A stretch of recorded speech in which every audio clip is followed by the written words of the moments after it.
And we are live. Welcome to the Uncensored Entrepreneurs. In today's episode, we're going back to the basics. With all the automation and digital tools that are out there, we've lost the power of genuine one-on-one connection. So today we'll be diving into how direct messaging and discovery calls can help you build real, long-lasting relationships with your clients. So if you're ready to start creating authentic connections again, this one's for you. So stay tuned and we'll see you on the inside.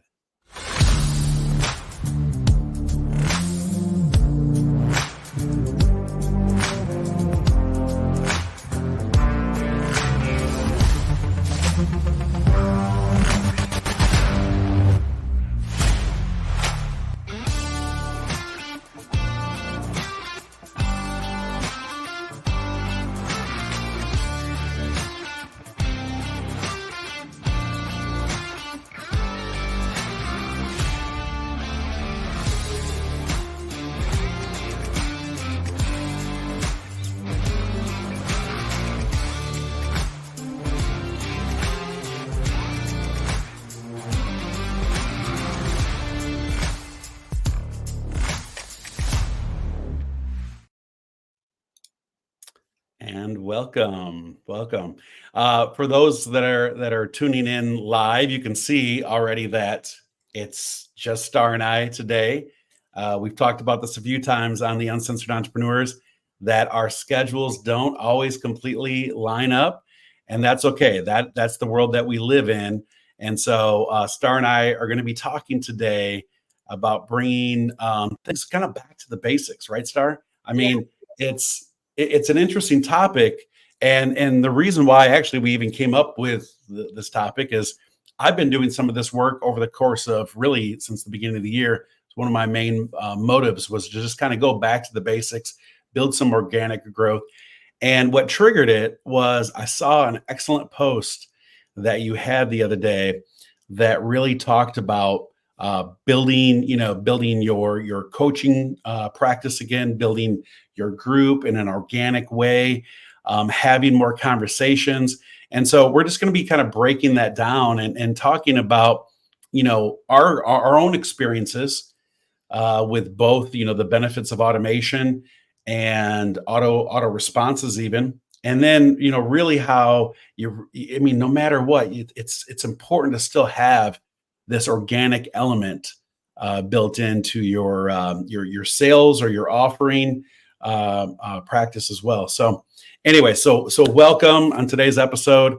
And Starr, let's just kind of break down things just a little bit. Let's just to kind of open things up. Let's talk about this particular post that you had, right? What are some things that you're doing right now in your group where you're seeing some success, and how has that differed from, a year ago? So literally going back to the basics, as Robert mentioned. So that is organic marketing at its finest. One of the things I focus on with my clients and myself is really growing an audience so that you can be that authority. That's really simple to do on Facebook.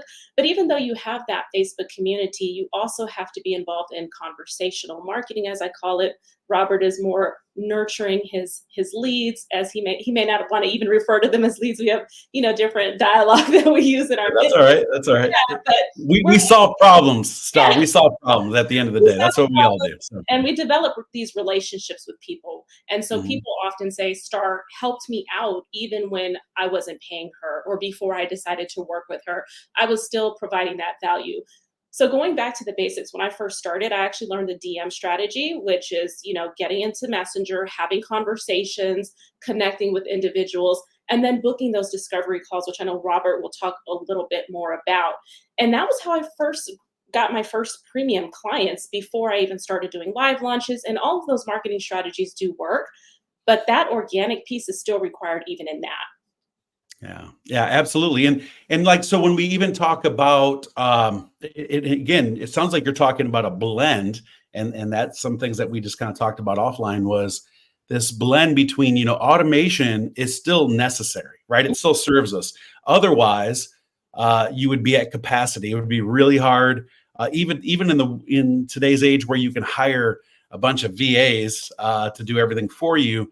There's even so much capacity in that.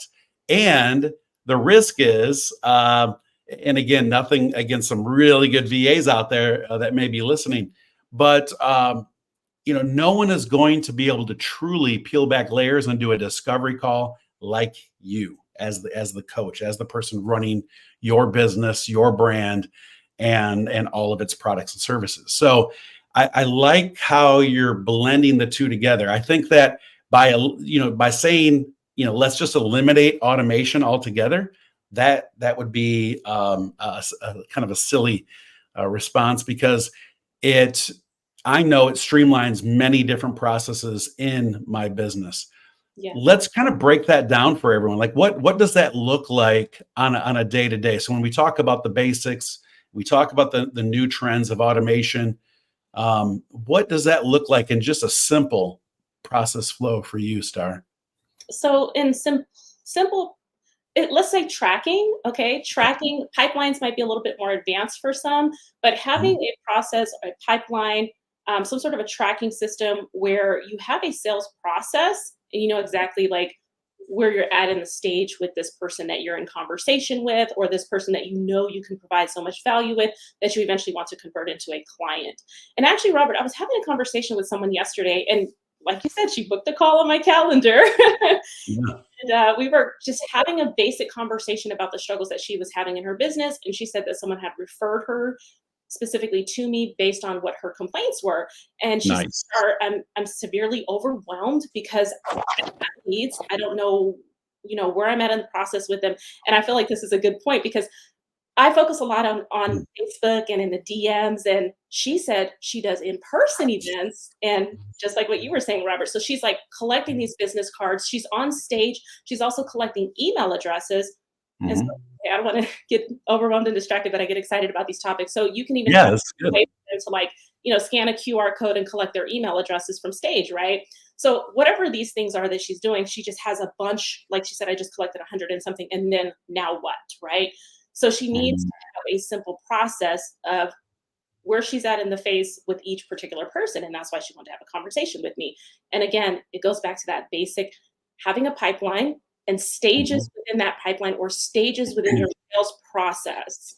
Wow. Wow, that is so true. Okay, so we're definitely going to be opening up kind of a worms on this topic, right? You get excited about it, I get excited about it, and I think it's because as we continue to dive in deep with this conversation, and none of this is like scripted out, right? You and I are talking based on our actual experiences in the past and currently what we're doing, presently. It's things that we're actually seeing. We're seeing it both in our business, but we're seeing it in our clients as well, right? Because we typically teach them the things that are working for us, like right along the way.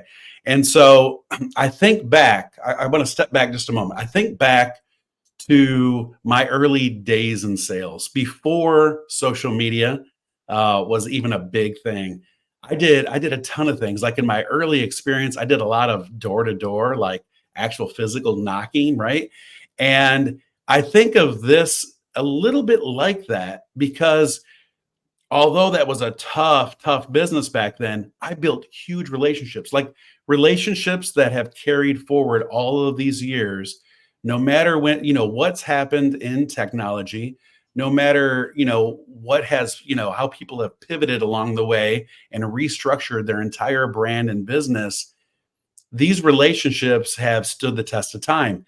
And so that's why we're having this conversation, right? Like the organic growth really has something special. You can build a funnel. You can build automation to go out there and pitch every single aspect of your product to fulfill the request, the order, the delivery, absolutely every single thing. People do it every day. People are very successful and make a great deal of money in doing that. But I still say there's something powerful about that relationship because technically with a lot of these people, and we'll even throw the gurus in there as well. I've seen gurus in the last few years lose traction because they become so immersed in automation and trends that when they had to pivot, you're seeing them like rebuild things from the ground up again. And you're thinking, wow, I mean, this person's facing the same exact dilemmas and struggles that I'm facing, but they were making, you know, 20, 30, 40, 50 million dollars in their business. So it's kind of interesting. So I think back to those days because I'm doing that same type of thing now, still in an automated digital world.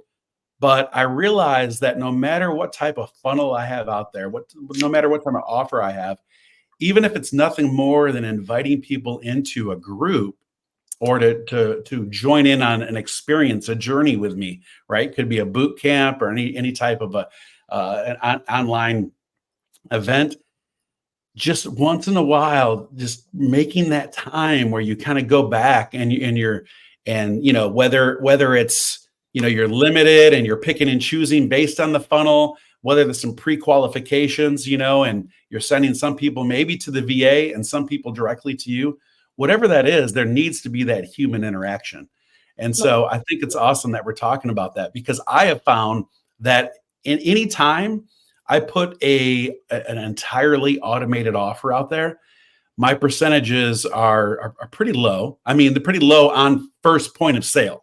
Usually you have to nurture, as you said. You're sending out tons of other responses and content, and you're nurturing that before you have an opportunity to close on an offer.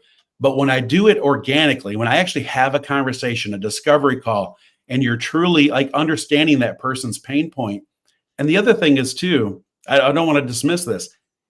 There's something magical about whether it's a phone call or a video conference call on your calendar, that when you're talking to someone and you can see their interactions, both their energy, their excitement, maybe their pain, the sorrow that they're actually in. I mean, there's something powerful of being able to address that, like spot on that moment, and letting them know that you have a solution, right? That can solve that problem, or at least, if anything, make it feel a little less overwhelming for them, and helping them move the needle forward in both life and business. So anyway, I just think you cannot replace that no matter what. And we're starting to see more and more of that now, right? And not salesy, right? Because now they have this, they almost have this bond with you where they feel that they can refer people to you, they can come to you later. Maybe they're not ready to buy right now, but they feel some sort of a connection to where it's like, I really like this person. And eventually a lot of those people do become clients. And I wanted to go back to the point you were talking about the gurus too. Steve Larson played a big role in Russell Brunson's business, Yeah. as you know. And he is like, his first step right now is being down in the DMs, the DM strategy. So I saw that and I was like, okay, I'm definitely on the right path with redirecting my focus to building these relationships and having conversations and connections with people, because these are multi-millionaires who are actually in the DMs, right? Yes. And I know a lot of women they don't like the DMs for whatever reason. A lot of other industry leaders who are women have kind of downplayed that and said, you don't have to do that. You shouldn't have to do that. But as you said, Robert, times have changed, and it's a great way to build connections with people. It is. It is. And here's another thing too. I think there may be like a little bit of a stigma around the DMs, as you said. And I'm not even saying this is a gender. Yeah, I'm not even saying it's a gender thing. Yeah. But maybe you're finding, because I know you cater to more women in business, that maybe there is a little bit of a stigma around that because of past experiences, how those DMs are being used to kind of infiltrate relationships with people for the wrong reasons. I mean, there's all kinds of things that could happen. But I will say that's also a bonus, right? Because anytime you feel anything that seems to be off-putting because of using the DM strategy or text strategy, I don't want to dismiss that. We'll talk about that as well. That how powerful that you have the ability to already bring someone through a pre-qual, because anytime they ask something that just doesn't feel in alignment with you and your values, boom, they're gone, right? And so what an easy way to get somebody actually out of the DMs, or at least know that they're no longer someone that you want to prospect anyways. Exactly. And as Robert had mentioned, when I was in corporate, I was a director, and I was responsible for developing relationships and partnerships with hospitals in Southern California, all throughout SoCal. So I was on the road a lot, which was fun for me. I like to be out the office anyways. And I would develop relationships with CNOs, CEOs of these hospitals. And when you develop those relationships and you're nurturing those relationships, taking them to lunch, having conversations, doing things that the hospital may need you to do, they're going to return the favor, right? And in my case, I was not specifically selling like something tangible, but we had to fill nursing slots for our students. So I had to develop those relationships, get contracts with those facilities, and that involved the same thing, like you said, Robert, connecting, Mhm. going back, nurturing them. So it's the same process. It doesn't have to specifically be in the DMs, as you say. Yeah. I was just at an event, a live event, speaking event, just a few days ago, last Friday. And one of the things we talked about is, although our lingo has changed, although, we talk a great deal about serving and solving problems and nurturing, we basically take those because they truly are like they're heart centered. It's what we're doing. Um, but at the end of the day, um, they're still a part of like the sales process, right? And so, and I know sales is such a bad thing, so we replace the word sales with or selling with these other things. However, the thing that was brought up at this event, every single thing we do in life. So whether you think you're in sales or not, every aspect of your life is selling. Getting your children to listen to you Is selling. is selling. If you're single and you're trying to court people, that's absolutely selling someone on the opportunity to have a relationship with you. So every single thing that we do, and so as you just stated, that although you were out there and you were more in a capacity of nurturing, that's still planting the seed and allowing people to feel comfortable, right? And doing business with you and joining your team and working for you in any capacity, whatever that may be. Or, and I want to kind of bring it back to what you said earlier, or even if they aren't ready to accept the offer that you have, or maybe it's not even the right offer, quite honestly, if they have that conversation and it's heart centered, then like you said, they're more apt to refer you on to somebody else, or in the future, it could be a year later when they're actually ready to start a business or to do something different in their business.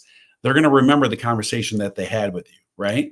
Exactly. Most people, I know for myself, even if I copy really good like content or any type of a copyright pitch, anything that I see out there, because we're constantly sampling ads, right? We're constantly grabbing little pieces from other funnels and conversations that just seem to strike, hot topics. Even if we grab all those things, I won't remember those things a year from now. Like they could be the best piece of content I've ever seen in my life. And a year from now, if you said, "Do you remember what I put, in that post?" I'm probably going to say no. But if you reached out to me and we had a conversation specifically about that post, I'll probably remember that conversation forever. I mean, that's just like the way things that typically work. So I love that. And so we're talking about, again, the power of personal connection in business, why it's so important, even in the digital age. We're seeing a lot of people, a lot of experts in their field go back to the basics. Starr and I are absolutely practicing Yep. that. And so we've already kind of covered the fact that, of course, building relationships before transactions or with transactions allows you to foster those long-term relationships. Let's talk about, okay, so automated systems can't replace all of the human interaction. Some people that are absolutely in the digital marketing space would probably disagree with us. There's a lot of really good AI stuff out there. AI is getting to the point where it almost has about 90% of that conversation nailed down, right? And with objections, and if I'm talking back and forth, or if I'm asking questions in any type of a service-based mode. But there's still that one piece. There's that one element that, like, if I on this conversation broke down and started crying, and I said, I had a coach before, I paid them $15,000, and I felt like that, like there was no connection. I felt like I wasn't able to be served in the right way, and I feel like I wasted my money. So I'm fearful of moving forward again with another coach. That AI is only going to take that conversation so far, Exactly. right? So, Definitely. but you and I, right? You and I can have these deep conversations, and I don't want to leave them out of the conversation just because they're not on today's show. But I know that Tina and Christina are having, they're doing those same exact things. They know no matter what, in any trend, we've tried to introduce automation in many different aspects, and some things stick, as you said before, and other things you just can't fully replace that human interaction, at least for the longevity, right? If I'm just selling a widget, maybe. And I've been having a lot of fun with that automation piece. I'll talk a little bit about that. Yeah. Well, yeah. So let's talk about that a moment before I actually get into the discovery call and a few other things. Let's talk about that automation piece, if you don't mind. Yeah, so I want to talk a little bit about the automation piece and go back to that sales piece as well. I don't want to forget that because I have a point on that too. So I'm using a tool right now that will automate certain parts of the sales process, which is the follow-up piece. So my initial interaction is a direct DM. It's not automated. And that's for a specific reason, because a lot of you guys are getting DMs where you can see that it's very, it's the same message you're sending to everyone. And that is automated when you're seeing them doing that. So we make it a point not to do that. But our follow-ups are automated. And that leads me to the sales topic. 80%, and I'm reading this, 80% of sales require 5 follow-up calls after the initial contact, and only 44% of salespeople, which we are all salespeople if we're running a business, give up after 1 follow-up. Now, Wow. I'm engaging in conversations in the DMs, and now I have to remember all of these people that I have to follow up with, and you just saw that. For me to convert them, I need to have 5 follow-ups at minimum. So we have a tool that tracks where they're at in the stage, and I will run an automation, and that automation is just doing the follow-ups Love it. for me, because the follow-up is just a very simple, hey, did you see my message? And a lot Mhm. of people also fall off the DMs when somebody doesn't reply. Unless they tell you no, that does not mean they're not interested. So I stick with that model, and I know Yeah. that that does not mean they're not interested because they saw my message and didn't reply. And oftentimes with the follow-up, then we will get a response. So that's one thing. And I've had some great fun in playing with voice AI in Messenger as well. Love it. So Mm. that's been really, really cool to be able to play with that as well. And people are quite intrigued by that. So that also opens up more dialogue. But of course, like, I'm in the business coaching space when it comes to marketing. So for them, it's like, oh, I want to know more about that, right?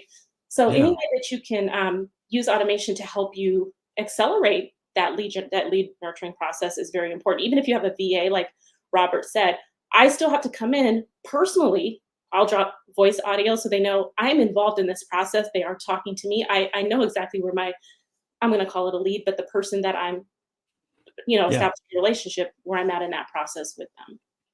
I love that. I love that. You mentioned a couple things that I want to address. One, you started by saying when you receive the same automated DM, and I tell you what, right now I won't even mention the companies, but there's definitely a trend. There's this trend where there's about 2 or 3 companies that are teaching everyone, here's my library of scripts. Do not deviate from it. This is a proven system. This is what you use. And that may be true. That may actually be true to a point, meaning that they're really good scripts. The thing that it doesn't allow, and it's not even addressing, is that most of us are in some of the same overlapping circles, Mhm. right? The same tribe. So I know this has happened to you. It's absolutely happened to me where you receive, hey, Robert, blah, blah, blah, blah, blah. And then the same, I mean, verbatim, every single, punctuation, it comes to you from 3 or 4 or 5 other people, Mhm. right? And that is so, it could be probably the best product out there. And when I see trends like that, unfortunately, I automatically kind of just have my internal guard up. It's like it's probably not a product for me. It's probably not something that I want to look into any further, because if I'm already feeling this way, why would I jump on that same wagon and send out the same exact DM to the rest of my circle, right? So that's just again, maybe it's my personal preference, but I just find that it becomes saturated, right? It starts that circle continues to overlap, and before you know it, everyone's doing the same thing, saying the same thing, right? Exactly. So, and also being a personal branding person, I always talk about building in any type of authenticity in your message, your offer, and your talk, whatever it may be, so that you're not losing that brand identity, right? I'm not going to go out there and pitch people the same exact way that Starr does, and she's not going to do it the same exact way that I do. We may use some of the same techniques, but I think it's really important to have that piece. So that's one. And the other thing I wanted to make note is you talked about the voice message, even if it's pre-recorded or any type of an AI type message. And I love that because once again, you're still building that authenticity piece, right? The personal branding experience into an automated response. And I think that's perfectly fine. It's also why I'm a big advocate on video. I Mhm. used to use this feature a lot in the last 3 years. I don't know why I got away from it. Probably following another trend, or I pivoted. I'll probably come back around to it again. But I used to leave like little. They're called bubble messages or bubble leads. Where they were just a pre-recording, and it just if we had a little thing, it'd be like, thanks, Starr, so much for getting on the call with me today. I'm super excited, and if you have any questions, click here. And if you'd like to do another follow-up or you're ready to get started, click here, right? And so, but it still was me. It was still on video. It was still authentic, the message. It did not have to be me recording that message, for 1,000 people today. So, but anyway, so that's a very powerful thing. Want to talk about, I mentioned in the beginning a few different things. I know we're just talking about DMs. We're just talking about direct messaging. I think that we could include text messaging as well. We know that text messaging can be very powerful. It actually has more of a statistically more of an open rate than direct messages. However, the only thing that kind of puts them back into kind of level playing grounds is regulations, red tape, and all the things that kind of fall along with that. I know that I get a ton, like in the last 2 years. It doesn't even matter if I put my phone on the do not call list. It doesn't matter if I, even respond back with stop, do not text me anymore. Any type of an end message, whatever. Am. People are not adhering to those things, right? So, are you finding that as well, Starr? Yeah, definitely. I'm getting a ton of spam. And I really like that idea, Robert, where you talk about the text messaging. I did a promo, it might have been about a year and a half ago, and I couldn't keep up with it. But now, like you mentioned, we have a lot of AI and sophistication and things that have gotten more advanced. We had it then, but it's more advanced now. And Yeah. this particular workflow, it's like they come into the community, they answer my questions, and I have them fill out a form where they want to have some sort of, you could do like an audit or some sort of a report that you give to them. And actually, it was working quite well. So they are actually legally opting in for you to text them versus me emailing them this. And that would enable me to have better conversations with them because we know they're not going to miss that text message. And so I'm going to be looking at deploying that strategy here now, that I may have the capacity to be able to deliver those results at a higher volume. Yeah, absolutely. And you know what? Some people just, I think it's really good. That's just one of the qualifying questions that I have in there anyways, is really understanding how people think and what their preference is. The reason why we have so many forms of media and ways to connect with people is because at some point in time, not only was it a trend, people preferred it. Mhm. And not everyone's the same. I have people that still will open their emails. They will absolutely look at all their emails. They'll open them. They prefer to receive a newsletter or one of my magazines in their email, and they look forward to that every single month.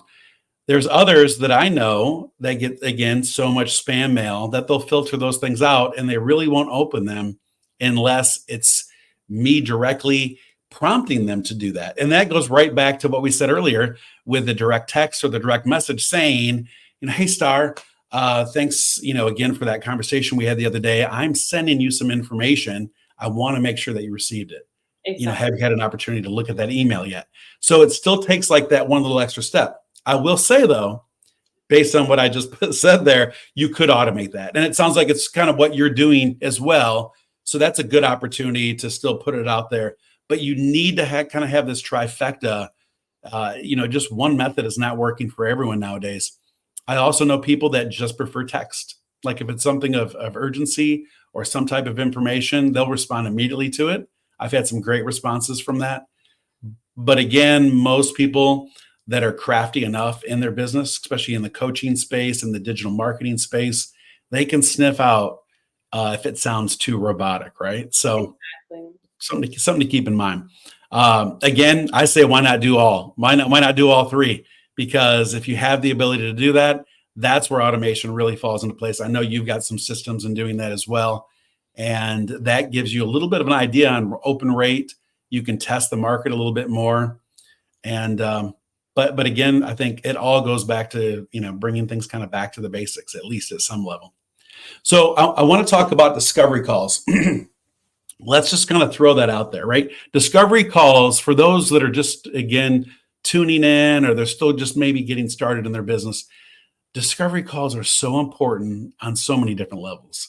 I like to think of it in three like major levels. One, it allows you to build, how do I want to say, a little bit of rapport with that individual, just on the surface, right? Just a little bit of rapport, so that you're getting to know one another. The other thing is it allows you, though, to pre-qualify based on whatever your offer is. I have spent, and do you guys remember me talking about in February, big event that I put out there? I was so excited, and I was booked, right? I ended up with 73 booked calls just from that one event. Mm-hmm. And it took me forever. It took me weeks to get through those calls just because of my schedule and my calendar.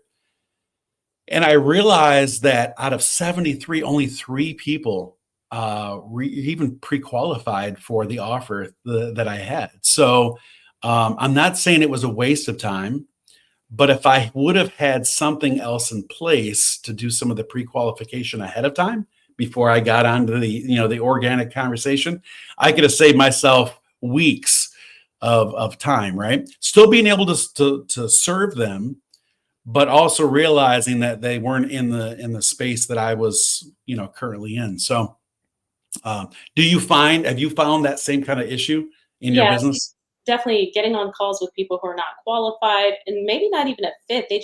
Maybe they like you, or they heard one thing that you said and they're interested in that component, or something that you've done in your life or business that you can't even serve them on. So obviously we do want to have some sort of form for them to fill out that will Yes. evaluate whether or not they're a fit. Sometimes they're still not a fit, even if they answer those questions the way that we think they're going to answer them.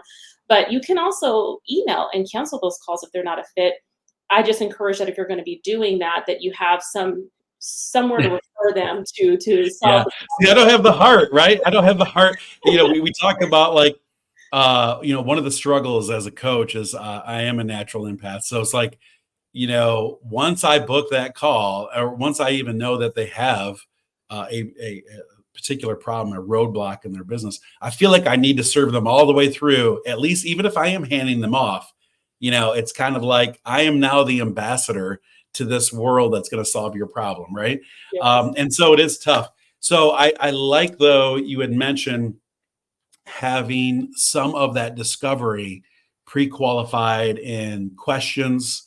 Maybe it's actually in the booking call itself, right? So you could follow up immediately and say, answer these 6-8 questions. It gives me a little better idea of how our conversation is going to go.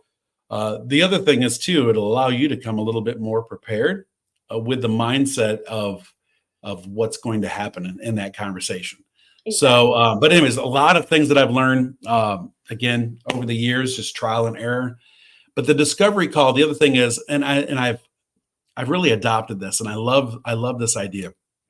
Go into a discovery call with the mindset of service rather than selling, Yep. right? So that's the main thing. Like, always go in with a mindset of serving rather than selling, so that, again, you're not just pitching and cramming a product. And the other thing is, as you said, Starr, building this collaborative network, building good, strong joint ventureships with others, understanding that, like, the way that the products and services you have, Starr, are different than the products and services that I have.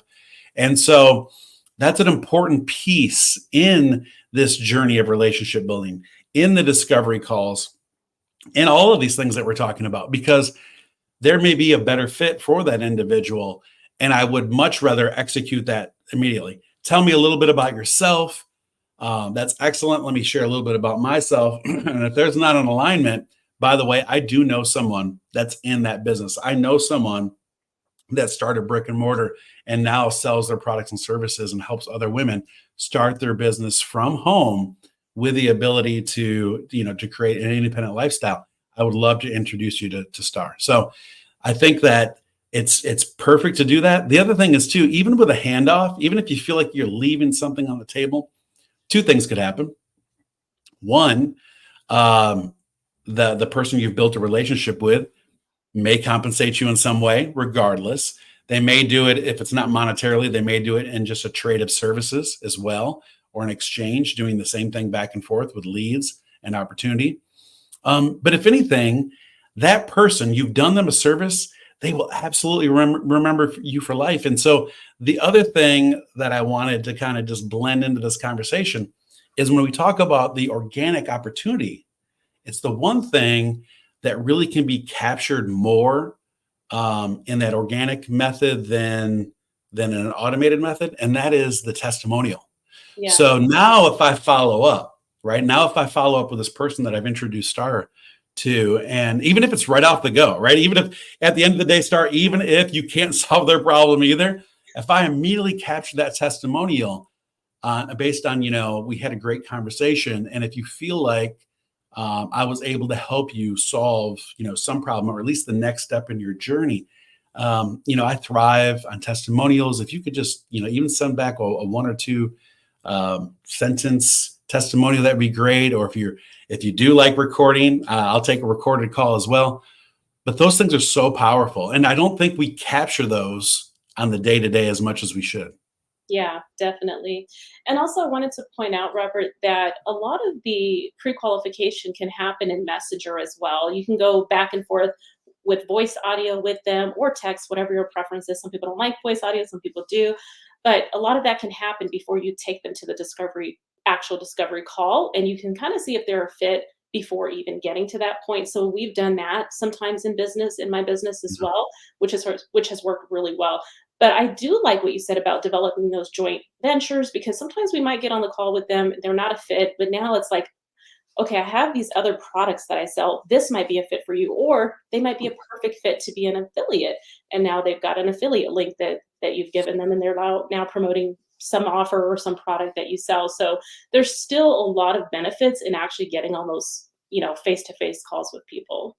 Yeah. Let's not forget the basic, right? The basic is it's not just who you know, but it's who they know. Yeah. And so that's another thing too, right? Like you could have a great conversation with someone. I have a couple people I can think of now that just aren't the right fit. They're, maybe they cater to just a certain gender, a certain demographic, a certain whatever their target market is. It is not fully aligned with me, but we have such powerful conversations that they've referred me a ton of business, right? Yeah. Just because they feel comfortable with knowing that I'm going to take care of the people they send me, and vice versa, right? I know now that they're so niched that I have the ability that if it's a female nurse and that is their target market, that I'm going to refer female nurses to them. So yeah, absolutely. And so one of the things I think that, overall, unless you had a couple other points you wanted to bring up, one of the things that I didn't want to forget to mention was the follow-up. So that is extremely important in that process. So when we talk about this organic method of cultivating opportunity, building relationships, nurturing, whatever that may be, the follow-up is so key, and we forget to do that. I mean, I hate to say it. It's like we're in the zone. There's a product, there's a service. We're even solving a problem. We're doing our best in serving this person. And then we're kind of like on to the next because of just the nature of, maybe it's the overhead. Maybe it's just the fact that your business is so fluid that there isn't a follow-up product per se. Or you think that they're just fine. Like you see that they've experienced breakthrough and they're moving forward in their journey. And so whatever that may be, we tend to sometimes dilute the follow-up. And I think that that in itself is so important in the process. So Yes. what have you done recently around that, or what's your experience in that?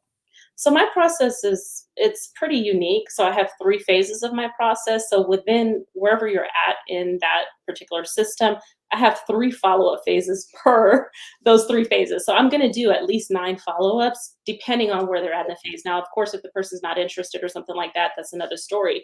But we also have people who are like, okay, so for example, I have someone who is doing something very specific with the team right now that she brought in, and she's like, Star, if this doesn't work out exactly in 90 days, I'm going to hire you for this. So that needs to be on my calendar, or it's somewhere in a system where I'm going to remember, because I'm not going to remember to follow up with her in 90 days if I don't notate that, right?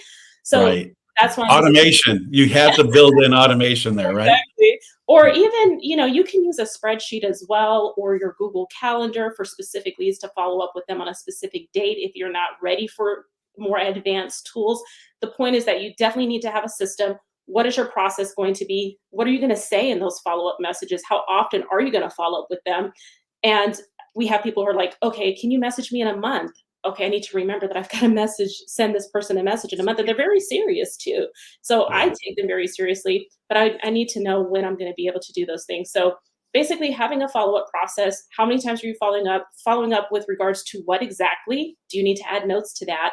So you can use a tool, you can use a spreadsheet, but you definitely want to know where you're at, and don't forget to follow up with that person, because you could lose a sale, or you also promise them, right, that I'm going to get back with you on something, and you definitely want to deliver on that as well and be Yeah. professional. More important than losing the sale is losing that credibility, right? That opportunity of them referring you to others, or knowing that you're that person that really not only solved their problem, but like took care of them in the future. And I'll admit, like I'm the first. I tell everyone I'm not, by no means am I infallible. That I haven't done these things.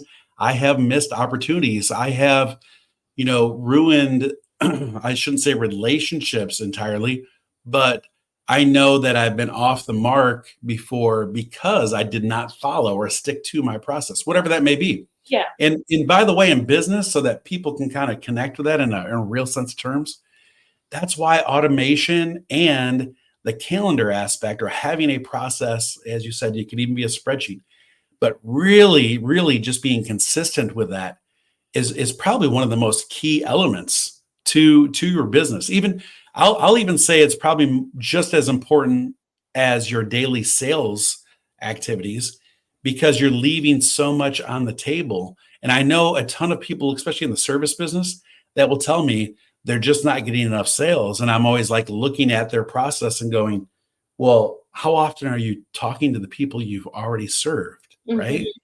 And when the answer is, well, I haven't, I'm like, there's your opportunity. That's what you're missing. It's not just pulling in new leads. It's still consistently nurturing and serving the people that you have already talked to or served.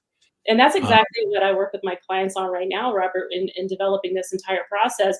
The first people that I have them approach is developing a list of 20 to 40 people that either they've worked with in the past, they've had some sort of discovery call. Go back to your calendar on Calendly and pull those leads up that you've actually talked to. And those are going to be it's going to be more likely that you're going to get more conversions from that group of people who are like more connected with you, which is what Robert's been saying. Have those discovery calls. They've seen you on camera before. They're going to be open to that conversation in Messenger. yeah, absolutely. Absolutely. Is there anything else that you would want to kind of address or put out there for anyone? Yeah, I just want to say that if you're discouraged by following up with people or nurturing them in the DMs or in person, as Robert, I know Robert's been doing a lot of connections in person, which I highly recommend if that's something that you're able to do as well, is to go back to your original roots. Because I know for me, Robert, I stopped the whole I used to do the DM strategy years ago, and then I got into conversion events, which I still believe in, and I think they're very efficient and effective. And I said, okay, I don't want to do this anymore because it's not working. If you're feeling like something's not working, there's probably something missing and you need to figure out what that is. And so once I was able to solve that problem, then now I'm like, okay, I love this system again. And that's, Yeah. how I like to run my business. Absolutely. Absolutely. I will close out with an action. I normally don't do this on the show, but I'm going to challenge everyone that listens to this live, or anyone that actually listens to it in the future, any kind of pre-recording. My challenge to you is this: if you find that like you're just not building traction in your business, or things have kind of dried up and you're stagnant, you're not sure like where the new leads are coming from, you're working on a new funnel, all these things, it's okay that you continue to work on that new process. But if you need more opportunity, I challenge you to pick up your phone, or of course you could do it from your laptop as well, and just look through that entire list, like months of conversations that you've had with people in Messenger, any type of a sales activity, any type of maybe an activity where someone just came in and they were talking to you just a little bit back and forth, prospecting, feeling things out, maybe a referral. But just start clicking through those and leave a voice message, right? It's so powerful. It's amazing that something that simple, when again, kind of talking about the organic growth, it is probably the highest rate of closing when I can say, hey, Starr, I know it's been like 3-4 months since we spoke last.